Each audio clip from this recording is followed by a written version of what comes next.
Hey guys, welcome to Coaching with Chris. I'm excited today because I'm bringing on my very own loan officers today. We're going to have some conversations. What's working for them? What are they doing to convert? What areas in their business that they're struggling at, that they need to get better at, that they want to continue to work on? You know, like all loan officer talk today. And I've got a great group. Guys, are you here? Morning. Morning. We're Is this here. the first time on StreamYard? This is my first time. It's pretty cool, isn't it? You got me, Don? Can you hear me? Yeah, there's road construction behind me all of a sudden. We can't hear it. Okay, sorry. I was trying to figure out a workaround for it. No, you're good. You're good. You can't plan those things, Don. I wish we could. No, well. And it is summer. It is spring, summer in South Dakota. So construction is on its way. Well, guys, first of all, let me do a little bit of an introduction.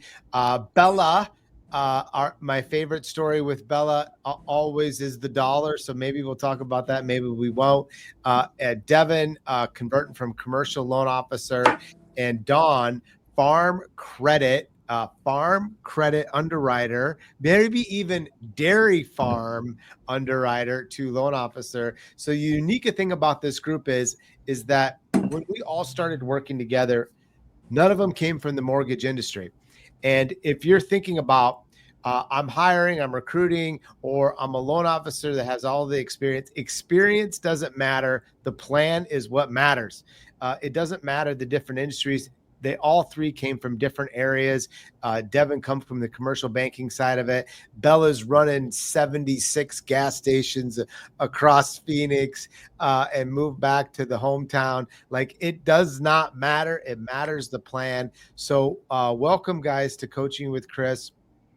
If there's I have a slew of questions, and by the way, they've been huge troopers. We got a playbook going on today. They helped me with that, and now they're on to this. Like, I owe them big. Devin, we're clear on the bourbon now. You've paid your debt. Okay, great. I wouldn't have been able to afford your taste. So. Oh, right. So let's start. Like, Dawn, why don't you tell me your story really quick, and we'll kind of go around. We'll go with Bella and then Devin, but a little bit about you. Okay, so I have been with Chris almost 20 years at this point, and it goes really fast. Like, when I started, I was like one of the younger ones, and the kids were little. And, you know, in mortgage, time goes very, very fast. So now all of a sudden I'm in a role where I'm doing a lot of mentoring and trying to help other loan officers come to where they want to be or what they can really do. I run a team. I'm blessed because Bella's actually on my team. So you're going to get to hear a little bit about how we do things. And we have, I call them edge pieces and inside pieces of our puzzle. Our edge pieces are my loan partners that can talk to customers. They're scripted. They know how to answer the phone. They know how to ask the right questions. And then our inside pieces take us from contract to closing. And my biggest investment right now is probably my team and the energy we put into doing a really good job for our customers. And we meet every day. So how long is your team meetings? Like, if you're meeting every day, if I'm a loan officer, I'm like, okay, well, I'm not meeting every day. What topics do you cover and how do you do it? So it's at least a half hour. I'd say a half hour is the minimum. Sometimes it's 45 minutes. And we cover leads that came in the day before. Where are they at? Purchase agreements that got accepted. We're collecting them. We're making sure they get entered in the computer. Who's helping with what? There's always education in there. Kind of, what did we get kicked in the head on this week? So everybody can learn from it. So a learning topic. Yep. Like this morning's learning topic was, I had a gal that said she was a publisher, and everything to me was screaming contract temp. And we looked at like the W-2 that came in and how it gave me a hint to tell me I was on the right path. And we're going to have a problem here if we just blindly gave a letter. And then they teach each other. One gal, you can just tell in the meeting when she's done, because she gets kind of fidgety, doesn't she, Bella? And I'm like, okay, we got to get back on track. Angela's ready to go work. I like that. How many leads are you managing in a month? Oh, probably between Bella and I, about 115 to 120. So you're managing 120 leads a month between that team. That's pretty cool. Bella, tell us your story. So like you mentioned, I came from an accounting background. I used to do accounting for Circle K gas station stores out of their corporate office in Arizona. And when I came home to walk for graduation, I had my interview with Chris personally, and I took my job that same day, quit, and came home within 2 weeks. I've been here now for 6 years, which feels like it flies by, like Dawn says. And we work on the same team. We run the same process. And I'm very blessed that the people on this call saw the potential in me to create the career that I have. That's awesome. That's cool. Devin? Yeah, I was a commercial banker for 8 years and just kind of burned myself out, ran myself into the ground. And so I needed a shift in my career trajectory and came over to Plains. I had to restart my whole entire career at the bottom. And I was lucky enough to get on with a senior mortgage banker and be mentored there. And now I run a team. I have a junior and 2 front-end processors and a back-end processor. So it's kind of, accelerated fairly quickly, but I've always had that, hunt mentality in me. And I always just want to serve as many people as I possibly can and give them great financial advice just because that's my background. So, yeah. Devin, you talked the B word, the burnout word, and this business, right, can get a lot of burnout.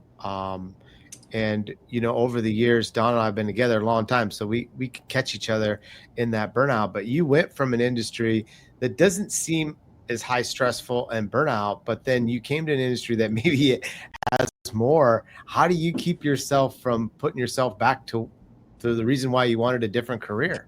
Yeah, so it's interesting because I feel like as I've matured in my just general life, I can identify it really fast. I know exactly when I'm starting to get burnt out. And I actually coach a lot of my realtors on this because I have a lot of high performing agents that go 100 miles an hour. And I say, you just have to take a day. And I prefer taking like a Wednesday or a Thursday.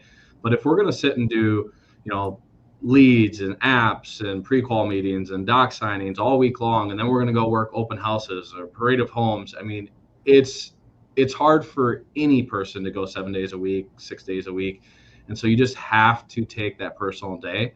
And it's amazing what even a personal day from working from home or, I'll still always answer my phone and stuff like that. But if I can just not be in the office, that's all I need for my reset. And it's incredible what it does to my mind. So I'm pretty good at identifying it and then reacting to it and stepping back from it. So it kind of leads me right into my next discussion. Don, I'll start with you and then Bella or Devin pitch in, but seems like burnout has a lot to do with your calendar. And, the question I get asked a lot is what does a week look like for Dawn? And then how does Dawn stay as close as you can to a calendar? No one's perfect, but how do you do it? And what does the work week look like for a top producer, managing 120 leads a month? So do you remember like years ago, we'd talk about balance, right? And we'd say, you're not balanced. You got to get balanced. And over the years, I kind of gave up on balance. I think it's one of those urban myths. There are times when work gets more. There are times when home might get more.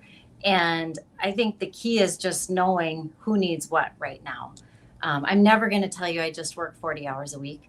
I would probably be pacing the walls and bored if I just worked 40 hours a week. It's not the way this job is. There's always going to be nights and weekend calls. So I think the first thing is to accept that, not fight it. Devin mentioned something key about he realizes he needs time to recharge, is what he was telling us. I have the same problem. If you were to see where I sit, there are kind of like 3 different directions that merge in the office right in front of my door. So someone has a problem or they can't figure something out, and I have glass windows, so it's all open. They're like, we'll stop and ask Dawn because I bet she knows how to do this. Which, I mean, that's the mentor piece I talked about, but that's also the reason I need to not be here on Wednesdays. So Wednesdays, I'm out marketing, I'm meeting with VIPs, referral partners, but in between those meetings, I'm at home. And it's really hard for people to interrupt me at home to solve a problem that they could probably figure out themselves if they kept working on it. So I always joke that Wednesday keeps me from killing someone because I need that time to have that, to do my marketing, get recharged, and then I come back in. And it's okay that Thursday and Friday are really long. Monday and Tuesday are really long as well. How long have you done this? How long have you done Wednesdays? Probably 3 years, maybe. Yeah. And it's key. When I came back from one of my maternity leaves years ago, I came back Monday, Tuesday, worked half a day Wednesday, and then had Thursday and Friday. And I always have felt like Wednesday was key for me personally because I regrouped. So I remembered what that felt like, and that's kind of what got me started on it. But Wednesday's still structured for you in a sense, right? Like you're not taking Wednesdays off. No, I have an 8:30 realtor meeting, which is a break bread. It's a pipeline review with, I rotate 2 of my top agents. Okay. And then every other Wednesday. And then I have referrals group every Wednesday, which takes an hour and a half to 2 hours. And then I always stack something in the afternoon too. There'll be another meeting scheduled in the afternoon with another realtor, maybe go to an office and talk to a group. No, it's full. I'm definitely working. It's just in between running to closings and going to meetings, I come home instead of coming to the office. Wow, that's cool. And you've seen great fruit from that, yes? Mm-hmm. Yeah, very good fruit. And like I said, I just think it makes us all run better. It's good for the team to solve some problems on their own too. Yeah. If you're going to give me 1 or 2 calendar tips to stay to my calendar, I think we all know what we need to do. I think the muscle of training the brain to actually do it's probably the harder part. But how do you get yourself to do this much activity in a week and still be a mom, still be a wife, still have a little fun? I mean, I know that you beat Dave on the walk early on Sunday already because I saw you on Sunday. But how do you? What's a tip to stay on track? One tip is when you get a really busy calendar, it's easy to miss stuff. So I set my little alarms on my phone. First thing when I get up and get here in the morning, I look at my calendar and I set an alarm to go off a few minutes before I'm supposed to do the next thing, because it makes me stop and realize you're supposed to be somewhere else or you're supposed to be going to a closing. It seems easy, but it's really hard to stick to a calendar. And one of the biggest problems is time goes so fast. Someone interrupts you and then you realize I'm not doing the other thing I was supposed to be doing right now. So that's one piece. And then the other one Chris alluded to is I'm a big walker, big exerciser. I actually like to walk alone. So what he was saying is he heard my husband throw me a little dig because he said, I would have gotten up on Mother's Day and walked with you. And I didn't have the heart to tell him I didn't want you with me. I wanted to walk by myself because that's my recharge time. Yeah. Whether it's because I'm listening to a book or I'm, sometimes I talk to my sister, whatever it may be, I need that time. So you secretly got out and got out the door. He didn't even know. No, he's sound asleep. 6 on Sunday morning. Devin, how do you manage your calendar to stay on track? Because I know you're big on being out in the community. You try to go to a lot of events, which takes up time as well. You attend your closings. You handle the initial meetings. How do you stick to a calendar to keep you on the front end? I cluster everything. So I cluster my apps, my pre-qual meetings, my closings, typically in Monday, Tuesday, Wednesday. And then I really use Thursday, Friday for a lot of the activity, the lead generation and that sort of thing. Obviously, Saturday and Sunday that trickles into. So I'm a big cluster where my team knows that, I really prefer to have a day that has 3 or 4 pre-qualification meetings all on one day. Then I'm just in a rhythm. If you're doing this stuff back to back, I feel like you're on top of your game and delivering, the best thing for your customers. So I cluster everything is how I do it. Cool. Bella? I mean, you're the youth. You're the new way. I mean, do you have some trick thing that the youth do that I don't know about because I'm old? I don't think it's anything special, but I would say that my heaviest days are Mondays and Thursdays because I also follow the Wednesday.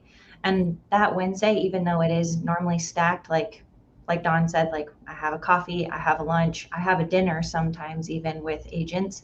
But that fills my cup. So I can go heavy on Monday when I'm at the highest level, the highest ready to go for the week. And then that Thursday is like my reset, because there's something about being out of the office when everyone else is supposed to be there. Like 8 to 5, Monday to Friday, when you're out on Wednesday, you just have a different sense of feeling and a different way of working, that I just get so much more done, whether that's at home or with agents. I feel like they're better conversations, and I'm ready to go and pick right up again on Thursday. My team also knows that Fridays, like my husband and I meet at 4:00 on Fridays. That's our regroup time. It's when our kid is still in daycare. It's like our 1 hour that we can discuss household, discuss fun things, make plans. We can recap business, all of those things. So they know Where do that you meet? Home or a restaurant? Like, where do you meet? typically it's a restaurant and somewhere local. So kind of playing into the community and hoping that we run into people that we know. It's good one-on-one time, but if we see other people, that's a good thing too. That's pretty cool. I didn't know you did that. That's Yeah. that's neat. I think that's really neat, especially for the youth to do that. Let's talk about leads, like the big topic. And by the way, we love comments and questions. So if you want to ask anything, how you doing this, how you doing that, make sure you comment on the side. But let's talk leads. Like, what are you guys doing today that's working well to get more leads? Whoever wants to go. I'll go first. So this last weekend was Parade of Homes. So definitely attending both days for the entire time period. Like you mentioned earlier, I'm big into events right now. So it's just being anywhere and everywhere. It doesn't have to be real estate related or anything like that. You can just be at an event and you're going to strike up conversations. I love just walking up to random people and asking them, what brings you out, or, what do you do in for work and stuff like that. And just having as many conversations, intentional conversations as possible.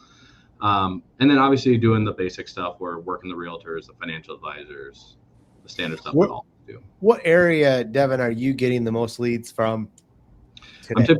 I'm typically that higher end jumbo, but I mean, I work with everybody from first time home buyers to move up. But what source is giving you the most leads?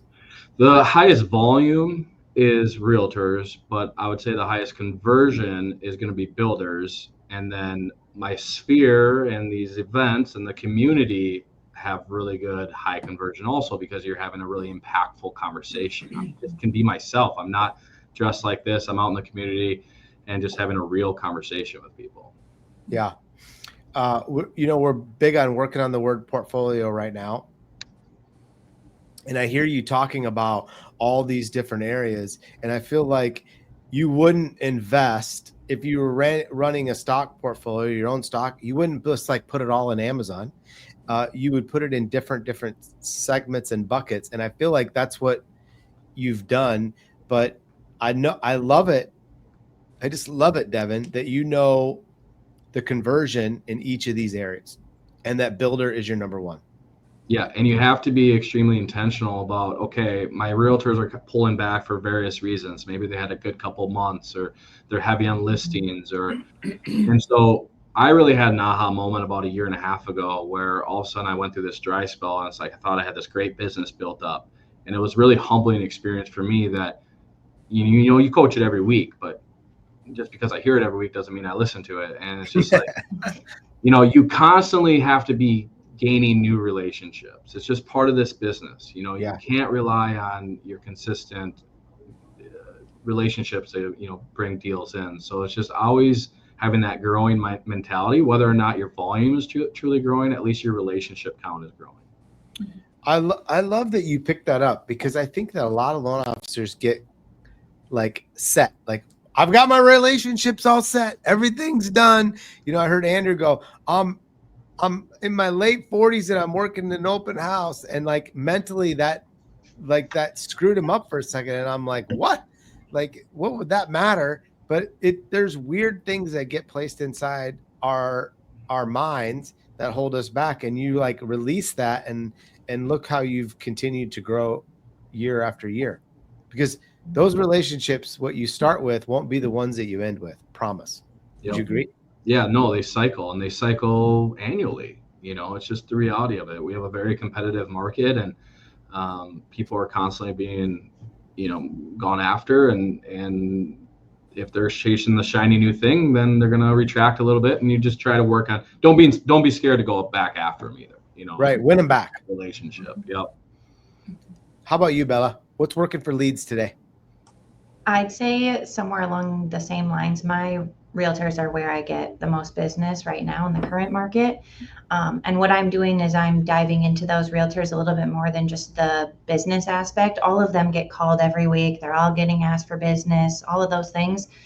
I'd rather get to know them on a personal level. I want to be your friend, but I also want to be your business partner. So as an example, one of my top agents, her and her husband, we are doing a cooking class together with me and my husband. That gets us, our husbands, to know each other, but also that builds that relationship. Another agent, she's got a daughter that's just a couple months older than mine.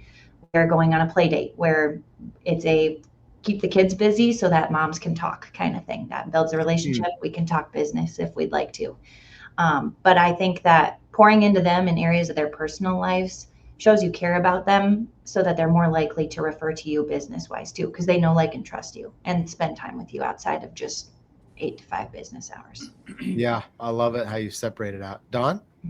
I would say, as far as where do the leads come from, I run 40% past customers or customers in process and 40% realtors.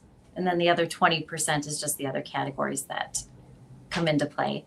And one thing I like to do is I like to just at closing give praise to the other agent and always ask for a referral for both of us. And it just kind of ties that little triangle of trust tight one more time between the customer, myself, and the agent. And, you know, when your friends come visit and they love your house, in fact, they love it so much that they want their own, please think of us and share our names. And that just builds a lot with the agent that's there, who maybe I don't have a live deal to give them, but they see me trying to get them deals. Yeah, I love that. You know, Matt asked a question. I want to go back to database, Dawn, but Matt just asked a question. How are you converting to locks in today's market? Okay, so Matt, I think what your question is probably, how do you get from the pre-qual phase where you've had a good conversation with them, you've got them out shopping, and then to getting the contract back and actually being able to lock it, is what I'm taking your question as. And a lot of that has to do with our communication process through pre-qual. Like, it's very in-depth. I don't just have them tell me I make $5,000 a month and I say, okay, here's your letter, you can go buy this. I make them show it to me. So my letter has teeth. We've looked at assets, we've looked at income, and then I always give them payments on 3 houses that are in the area they want to be in. I give them full cash to close. Like, I like to tell them, I'm open books. You're going to get to know everything all the way through the process. And I don't find that I get shopped a ton. It just seems to be on the weekend, I might get a message, hey, we're looking at this house. Can you tell us a payment? Yep, here's your payment. Let me know if you make an offer. Then I hear they made an offer and I follow up to see if it's accepted. Once I know it's accepted, both the agent and the customer get here's the next steps between now and closing. I need agent to send me purchase agreement. I need you to set an appointment to come to either see me in person, which is my preference, or Zoom. And I give them a couple of times on Monday that I'm available. Like, I try not to give them time to think too much to go somewhere else. I just keep it all very regimented. But are you guys seeing borrowers just not wanting to lock in, or borrowers that are just like, yeah, I'm not going to do anything until rates drop? Or are you seeing borrowers, we talked about it this morning, are we concentrating on the rate, or are we concentrating on the reason? Yep. And are you guys seeing borrowers hold off on locking right now because they don't like the rate? I have not had, I've had, there's always that borrower that's always like, oh, I could get it for $19.99 instead of $20. Yeah. But I will lots of times show them my mortgage market guide that shows where the rates go all day long. And I can show them, look at this, we're better than it's been this whole time. I would like to get a ceiling put on your rates so it cannot get worse. So you show them the pie chart. I do. I show them where and things then have they been. see where it is. Yep. In comparison, which is way better than them estimating where the rates have been. Right. That's really good. That's really, really good. How about Bella or Devin? You guys got anything to add to that? The conversation, I run this script almost every single time, especially ones that I feel like they're questioning the rate a little bit more than other ones. I always say, I'm not a gambling person. I I don't like the risk in gambling. So my personal opinion is if we're comfortable at this rate and this payment and this cash to close right now, why wouldn't we protect it? The best time to take advantage of their interest rate is right now, because you don't know if tomorrow it's going to be a 0.5% higher or a 0.5% lower. It would feel like you win the lottery if you waited, but you're going to really hate yourself for not locking if it's the 0.5% higher. And 9 times out of 10, they'll lock at that point. And it's hard to say, well, I'll just gamble and see if I hate myself tomorrow. Right. That would be hard to say. Exactly. And then I think the other thing Bella does is she shows them like, hey, if it's an eighth cheaper, it might be $22 a month. Mm-hmm. Is that really worth all this anxiety or not sleeping at night? Right. Yeah. It's the price of peace of mind. I always tell them, if it's $50 a month that it's going to swing for 1/8 of a percent, 1/4 of a percent, are you willing to give up one time eating out for that 1/8 of a percent? Like, in the grand scheme of things, it's not that big of a deal. So if we lock today and it gets 1/8 of a percent better, you're not really out that much. And heck, you barely eat out for $20 anymore. Anyway. Right. So I spend more than that on coffee in a week than right. anything else. So Right. Devin? I like both of them. I do a lot on the education on the front end so that I go over the market. I show them the mortgage market, show them what it's been doing. Obviously, Even before they get to the lock question. Yeah. Yep. I'm teeing them up before we get to locking. And so I show them, how much it's moved because of tariffs, and there's a lot of volatility. And I highly recommend locking a rate to secure it from going higher, as opposed, we can always go down if we can float it down. Obviously the probability is pretty low, but so education on the front end. And then if I do get into a situation where the customer is hesitant to lock, and I know maybe I am going against another lender, it's keeping them informed. So every morning, when the market is moving, or if we have a big movement and we have big red alert to lock, I take a picture of my computer screen of MBS Highway and say, hey, I highly recommend locking this loan right now. I would hate to see you pay more. So it's just staying in front of them and giving them as much education and value as possible around why they should lock their rate. So Joe asked a question, which I think is good. He's probably teeing us up a little bit here, but what are the scripts or calls like for the past database with the rates in the 3s? You guys, what do you say to a database? Because a lot of loan officers are like, well, Bella's got a rate in the 3, no reason to call Bella. And how are you guys having that discussion with your database today that has a lower rate? I'm trying to sell what a great investment they've had. Look at what that low rate has done for you between the market appreciating and your rapid pay down. It's like you have all this money in your savings account that we can use to get you into your next home. Because if you ask them, lots of times they don't love the house they bought when rates were low because they were competing. I mean, I would have customers at that point come in and I do my standard, like, what's your favorite thing about your new house? I literally had some say, we barely remember it. They accepted our offer. Like, there's a lot of people that have a really good interest rate, but hate their house. So we try to get into that piece of it. So you don't pay attention to the rate? No, well, it was just a vehicle. It was a vehicle that got you a bunch of equity that we can use to move on to the next thing. When rates come down again, you can always refi. I love that. Devin? I'm trying to find their pain points. So what has changed in their life? I hear the story every time I'm out and about is, we don't have enough bedrooms for all our, our growing family, or our debt situation has changed dramatically. And so you're doing your customers a disservice by not reaching out to them and see what is new in their life. It could be good, it could be bad. But, I always tell the story about this gal that called me 2 weeks after filing bankruptcy because she had a rate at 3% and she had over $200,000 of equity.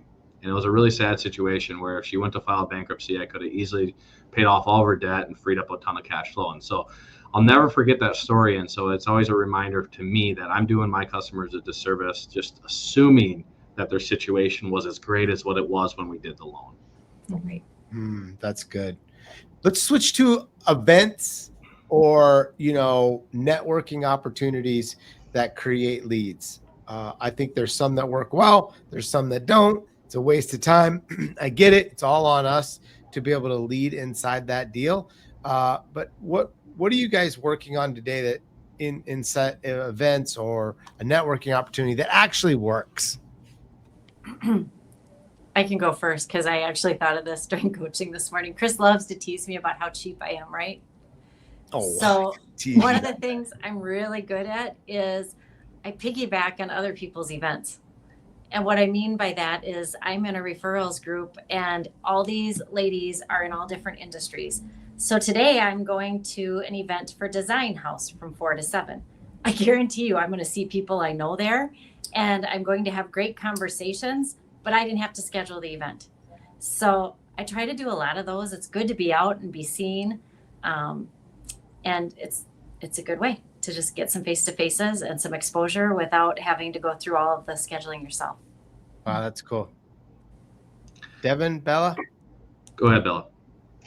I have an event that we just started this year, but we just had our second one. So we're running them once a quarter, and it's called a B2B Mixer, which is just getting our local business owners out and connecting to each other. With COVID, we went away from a lot of face-to-face interaction. So drawing connections from other business owners is the easiest way, just because they're easier conversations to have. You're talking about yourself, what you like to do, and your passions. So we bring people in, and we call it a limited invite because we start it and our space can hold like 200, but we tell them that we can only RSVP up to 75. So A, it gets responses, and B, it creates urgency for people to want to attend. But we hold it at a space where it's an open platform. You come and go as you would please. We do a small introduction, 10 minutes of just saying who you are, what you do, and sometimes we do something fun like what your podcast would be about or what your goal is for a mother to know people and who you want to talk to in the room. And then we pour into those business owners. The first time we just did a book giveaway. This last time we did free headshots and a book giveaway. Our next potential one for Q3 is a motivational speaker coming in to just kind of give you some tips and tricks maybe that are working for their business, but also just kind of to hype you up because you're in Q3 ending the year strong. But it's a great way to A, meet new people, B, get yourself out there and having conversations, and C, you're making deposits into the community, just getting your face out there. So tell us the attendance is how you've grown it from the first event to today. Our first event, we had 37 in attendance, including the first 3 of us that started the whole thing. And this last one, we had, I believe, just over 60. And you doubled almost. Yeah. And our per se, our board that put it together is now 5. Every single time we have them, we have new people that are like, I want to donate the coffee cart. I want to support by giving you my space to run it in. We have new people that are interested in it every time. So what do you want to grow it to? I'm a firm believer that things can get too big, especially like referral groups. When they hit 20, you're no longer making genuine relationships. Right. They don't work. They don't work. But it's kind of nice to see some of the same people showing up. There was a little bit of consistency, but still new people coming. The people you invite are then you're introducing to new people. I'd say probably like 100 and 150 are a good one to have. And then if we get to that point, we'll start running 2 of them a quarter. Wow. Can you imagine how cool that is? 150 people. You get to 150 people that you're having connections with once a quarter, and you're able to talk about mortgage. I think that's just a win-win. Have you got any leads from it yet?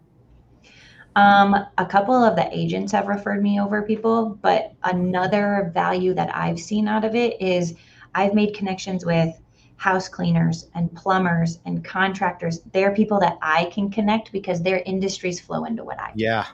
Yeah. So you could be a great referral source for them. In return, they could be for you. Right. That's really good. Devin? I mean, my best events that I go to, as crazy as it sounds, is very simple. Is our open houses. I don't use it to try to necessarily sell the house or maybe get the leads, but I'll notice realtors that are doing a lot of open houses in the market and go have lunch with them and say, hey, I'm seeing you're doing a lot of open houses. Would you mind if I would join? And I just feel like if you're in the trenches with them, they're going to be more open to work with you. You're working on the weekends. They're working on the weekends. We're all going to, have the same goal. So the most effective, events that I go to, and they're not very big, is open houses. But these other events, just being anywhere and everywhere events, it's simply based on my mindset of what I go into it. If I go into it saying I'm going to meet 3 new people that evening, I've had more sphere and referrals and leads from that, as long as my mindset is positive going into that event. So I don't think you need to really gravitate towards specific events unless you have something organized like Bella. Like that's going to obviously be very effective. But I think it's just having that open mindset of saying, hey, I'm going to go meet 3 new people tonight. Let's see here. Brad says, I'm a new LO. How do you find out about local events or the social media? Or I guess he's asking that question, social media. Like, how do I find the spots to find the local events so that I can attend and network? It's a good question. Yeah, it's a great question. Facebook, just go to our events, and then Eventbrite. Eventbrite. Yep. If you look at both of them, they always have different events. They don't overlap a ton. Like there's one coming up here in town that there's a new cabinet place opening their showroom. That's a perfect event. Right. Because everybody in your industry will probably be there. Yep. And there won't be a ton of people there. There'll probably be 20 people there. But I like it that you set a goal that when you're going to walk in, I'm going to meet 3 new people that I could connect with. Yeah, you just have to go into it with a positive mindset. If I go there with no intentions, I'll just talk to my wife the whole time, She goes with you? Yeah, we bring the kid. It's a really good talking point. She's going to connect with people that I'm not going to connect with. We bring our young son. That's going to have people walk up to us, and it's just going into it with, I want to meet new people. That's pretty cool. Don, we're wrapping up here, but we got a couple questions left. This to you 3. Biggest struggle today and how are you overcoming it in the mortgage world? I think the biggest struggle I have is an old struggle, which is, we'll just call it like the shiny ball, where I'm working on something and then I see something else. And I think mortgage makes us all a little ADHD because there's a lot of stuff coming at you. And do I look at my phone? Do I look at the computer? Do I look at my inbox that has 100 unread emails? And I have to stay on task and do the thing I'm supposed to be doing, not the thing that's bouncing by me and looks like a lot more fun. So you're working on staying on connected task to that one thing till it's complete. And if something can be done in a few seconds and you can move on, get rid of it. Don't leave it for later because you'll forget to do it. That's good. Bella? I'd say my biggest struggle is sticking to the small things on my calendar. I will 100% be on time to every big thing, pre-qual appointment, a disclosure, an event, a meeting, those kinds of things. But if I put something small on there, like time to go through X, Y, and Z pre-quals and call them, sometimes I'll push that back an hour. There's little things that I put on there, and just like having the respect for myself to show up and just have the discipline, get it done. Don't push it off another day. Like Don said, if it can be done in 5 minutes, just do it. Yeah, that's good. Devin, what's your biggest struggle that you're working on? Mine is more recent. So my agents are cycling through right now, and I'm needing to gain more relationships. So I'm really focused on that portfolio of getting more relationships, being intentional about those relationships, getting them from all different industries. It doesn't have to be real estate related. We all go through this, and it comes down to the consistency. If I find myself being extremely consistent, I never struggle with it. But as of late, my team has had quite some changes. We hired a new junior loan officer. We hired a new processor. And so there's a lot of time allocation there. And so it probably stemmed from time management, So I'm just having to regroup a little bit. I don't get overly concerned about it. I'm pretty head down. I'll go attack it. But you just have to be able to recognize it and then go out and do the activity to gain it back and grow it back. Are you going to rework your calendar now of the changes with inside the team and the training and the junior?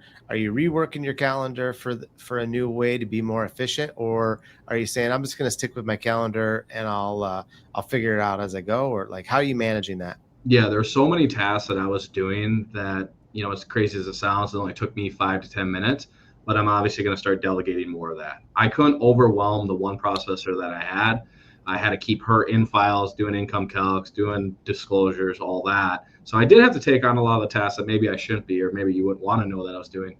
But ultimately, it was the only way to do the volume that we needed to do. And that's why I kept telling you I was capped. I'm capped. I plateaued. And anyway, so yes. So we just talked about it this morning, actually. So I'm going to utilize the team for more pre-qual touches, nudges, as silly as it sounds, appraisal emails, updates, pre-qualification emails, sending out. I did a lot of pre-qual letters myself, so just simple tasks that take me 2 to 3 minutes, 5 minutes. Obviously, this is delegating. So I'm going to stay. My goal is I'm going to be completely out of files unless we have fires. That is the end goal with this new hire. By when? I think he'll be up to speed in 3 months. All right. We heard it, Don. We got that written down. I like it. I think like a response to stress is sometimes we go back in the file. Like you can get out of it for a long time, but then when you start to have a few problems or things that should have been caught, it's easier to go back into the file yourself because it's how we control our anxiety. When you're right, Devin, you should stay out of them so you can go market. But right. I can see how it happens. It happens to me too. Mm-hmm. So my final question is, I'm a new LO. What's one thing that I need to implement right away to be able to create more leads or close more loans? Bella? Get out of the office. Get out of the office. Yeah. If you sit behind your computer and you are a loan technician all day long, you are never going to generate new business. It's a safety space for all of us, like Dawn just said. Like when we get high anxiety, we're going to sit right here because we know we're good at it and we can do it all day long without too much brain power where we feel like we're checking boxes and getting things done. But you got to get out of the office. You got to make new connections. You got to talk to people. You got to be places where you're going to be seen. Like that is how you generate new business. I like that. Devin? This isn't an 8 to 5. It's not going to be Monday through Friday. For me to grow the portfolio to what it was growing to, it was relentlessness. I mean, it was two breaking breads a day. It was open houses every weekend. And so I was always told you're never going to make great money unless you're working 40 hours a week. So it's just a lot of work, connect with as many agents, financial advisors as you possibly can, like everybody tells you to do. But make it about them, pour into them. Don't make it about yourself. Stay humble. And you'll be a new loan officer and you won't have any confidence. Don't talk about mortgage. Talk about them. That's a good point. Because you don't know anything about mortgage. So just connect. Yeah, just connect. Connect on a personal level and make it business when the time is right. Dawn, that's good. I would say if you're just getting going, you need to remember to just ask because people truly like to help other people. So whether it's, you're at the dentist and you say, hey, I'm just getting into mortgage. If anybody ever mentions they need a home loan, just ask because they like to help you. And then when you get to like where I'm at now, I went to a graduation this weekend and I learned a kid was going to be a realtor. And instead of me saying to him, oh, you should send me all your deals, I said, I would love to help you learn the banking part. If you ever want to come in and sit down with me and have an education class on what a customer goes through on a loan, I'd love to do that for you. Oh, what did he say? Of course he said, yeah. Yeah, he's coming. Yeah. Yeah. I could think of back in the old days. I'm like, wow, you must have went to the grocery store. Mm-hmm. Yep. And how many deals you used to get out of the aisles of people that you would just connect with. Just see people that wherever your community is, let them know you need help and they'll help you. Yeah, that's such good advice. Guys, thank you for coming on to this today. What a big day. I promised to leave you alone for a while, but I'm proud of every one of you. You are true rock stars. You're leading in the industry. Your average is way above, but it's no secret, is it? You guys just go do the work. And when you do the work, you get the results. So I'm proud of every one of you. And thanks for being on this call today. Absolutely. Thanks for having us.